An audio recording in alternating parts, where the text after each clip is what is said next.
Welcome to the Wager Detective Report for breakdown analysis and prediction for this game.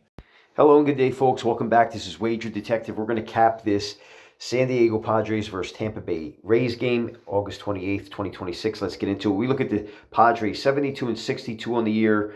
They're chasing the Dodgers. They're chasing the playoffs opportunity. They're 31-34 on the road this year, and tough sledding for them. They're going to have to pick up the paces and pick up the pieces very shortly here if they want to make the playoffs. They're plus 17 run differential in the year. They've won. They had the day off yesterday, and they're 6-4 in their last 10. A decent team, just you see by the plus minus run differential, just not a team that you're going to look at and be like, it jumps off the page at you. But they are 6-4 in their last 10, and again, they're trying to make a playoff push here. And I don't know if they can. When we look at them versus the interleague, look at that there, 27-15, very, very solid. And they are 19-16 against left-handed pitching, which we'll see today in Shane McClanahan. But that stands out to me, the record against the interleague, very, very solid there for them. So when we look at this team, led by Tatis in batting average, and Machado leads the team in home runs and RBIs. Tatis, Merrill's my favorite player on this team. So low-key good. Machado, Bogarts, Sheets, Ty France, Cronenworth. They got a bunch of guys on this team. They can put runs on the board in a hurry. They can hit for power. You look at them in their last 9. They are 5-4. Or excuse me, 4-5. Or no, what are they? No, they're 5-4. 1, 2, 3, 4. Yeah, 5-4 in their last 9. They lost the series to Pittsburgh, but they salvaged that series by winning the third game there. When we look at them in their last 9, they're 5-4, like we said, plus 14 run differential. They're scoring 3.78 runs a game to 2.2 against. Their batting average is 234 over their last 9, but the runners in scoring position, 309 in their last 9 games. But we isolate to their last 3 against the Pirates, not good. 175 batting average and 160 with runners in scoring position. We look at them on the road this year, 31-34, 4.5 runs a game, 242 batting average, and the slash line's good, 316, 409, and 725. You like to see those slugs and the OPS in the 4 and 7s there. You like to see the on-base percentage a little bit better, but they're scoring 4.5 on the road this year, a little more than 8 hits a game, and home runs are there. Since July, look at this, 29-21, very good. 4.78 runs per game, a little over a home run a game, batting 260, 419 slug, and a 760 OPS since July. They've really turned it up. 8 games above 500 since July, scoring almost 5 runs a game. And as we've shown in their splits in their last 9, they're not giving up a lot of runs. We look at them in a split between going from home to road with a day off in between. They're 2-3 this year, -5 run differentials. Scoring, I didn't put the scoring in there, but if you look at that, they're averaging batting average is 211 with 295 runners in scoring position. They're going to see Shane McClanahan today, 29-year-old left-hander. 9-6 record this year, 3.10 ERA, 99 strikeouts with a 1.12 whip. This guy is definitely a central piece of their rotation going into the playoffs with Rasmussen and Nick Martinez. And we look at him in 2026, 9-6, 22 starts, 107 innings pitched, 3.10 ERA, giving up a little more than 7 hits a game. Home runs non-existent. The walks, you like to see a little bit better. He has given up 3 per 9. But look at the whip, 1.12. He doesn't have the overpowering strikeout ability. And he's going to see a couple guys in that lineup, Tatis and Machado from that right side of the plate. So it's going to be interesting to see how that lines up. We look at him in his last 5 starts. The Rays are 3-2. They're scoring 4.8 runs a game to 4 runs against. Last 5, he's got 21 1/3, 4.22 ERA, 6 hits per 9, walks a little bit elevated over that 3 mark, doesn't have the strikeout stuff. The wins did come against the Orioles, Rangers, and Guardians. The losses came against the Red Sox and Orioles. The ERA there is a little concerning there, 4.22 over his last 5. But he's controlling it with the hits, but the walks could be a problem with these guys that they have in the Padres lineup. 5 days rest. McClanahan and the Rays are 7-3, plus 16 run differential. They're scoring 5.7 runs a game to 4 runs against. In this split this year, he's got 48 innings pitched, 3.38 ERA, almost 8 hits per 9. The walks come down to below 3 per 9. Home runs, non-existent.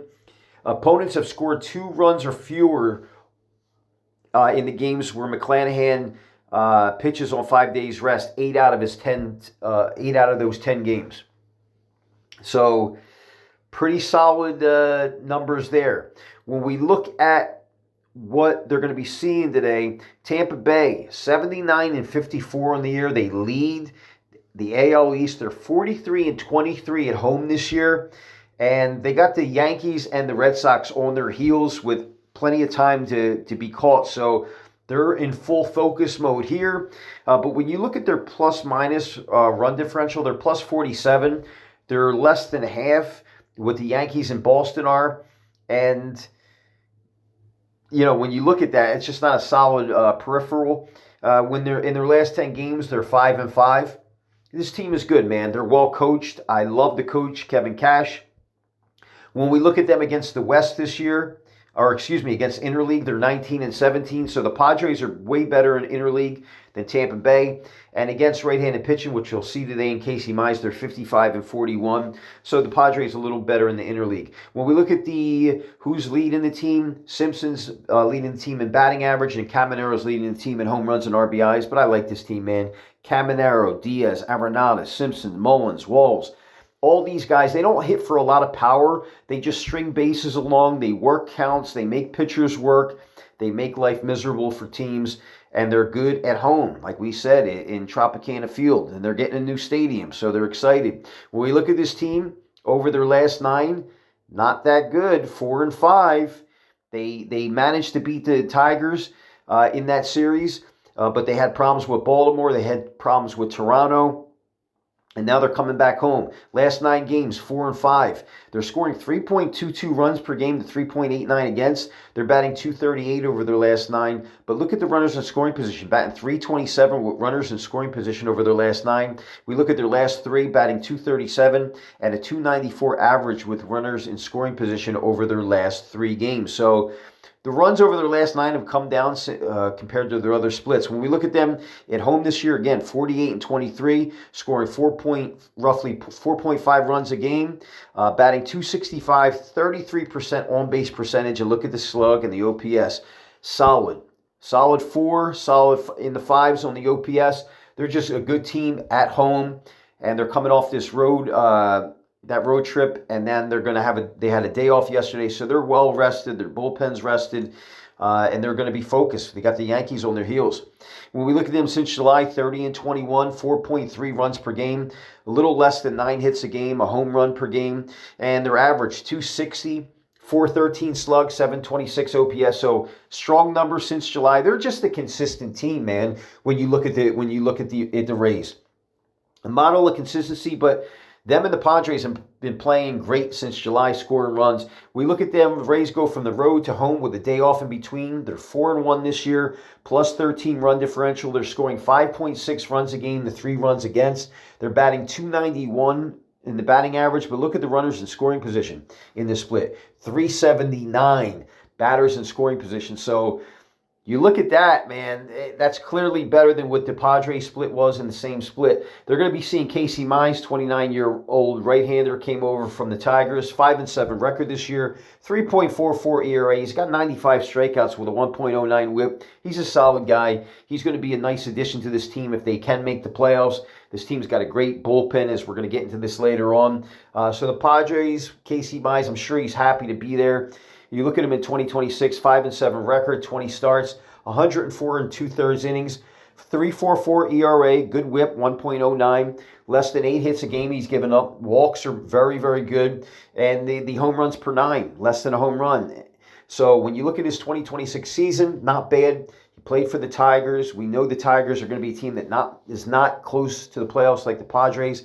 And we look at the Mize and road splits, 3-4 this year in 10 starts, 50 1/3 innings pitched. 3.93 ERA with a 1.21 whip, giving up a little more than 8 hits a game. Walks are manageable. Home runs, non-existent. And teams are batting .242 against him when he pitches on the road this year. So decent numbers, not great. The ERA, reasonable. It's below 4. But when we look at the road splits and the home splits, as we're going to get into, it gets interesting. We look at Casey Mize in his last 5 starts. He's 3-2. This is going to be his 4th start with the Padres. They're scoring 4.2 runs a game to 3.8 against. Last 5 starts, he's got 24 innings pitched. But look at the ERA, 5.63, giving up about 11 hits per 9. Walks are still manageable, but look at the home runs jump up to 1.88. He's given a home run up over his last 5 starts each game. The wins did come against the Twins, Guardians, and Brewers. The losses came against the Diamondbacks and Royals. And the Padres have won his last 3 starts.